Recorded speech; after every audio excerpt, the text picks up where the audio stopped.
Do you know one state has more ghost towns than real ones? Nevada's old mining towns dried up overnight when the gold ran out. Today, there are over 600 ghost towns. Bring a camera, and maybe sage.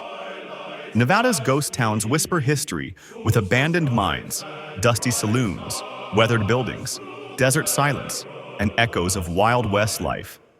This place rains. Fish? Really, in Honduras, yes, but Laredo, Texas once reported a fish rain too. It's rare, but waterspouts suck up fish and drop them miles away. Mother Nature's weird like that.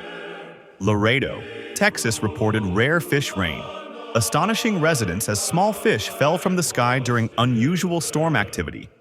This tiny state invented the first American game show, Rhode Island's Information Please, aired in the 1930s, and became the blueprint for Jeopardy! Big brain energy came from the smallest state. Rhode Island's Information Please, the first American game show in the 1930s, entertained audiences with trivia, wit, charm, and lively competition. This bridge moves, just to let boats through.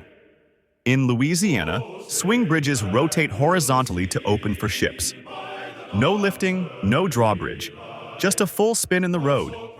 Louisiana's swing bridges span waterways, rotating for boats, blending engineering, history, charm, and vital connections between bayous, towns, and travelers.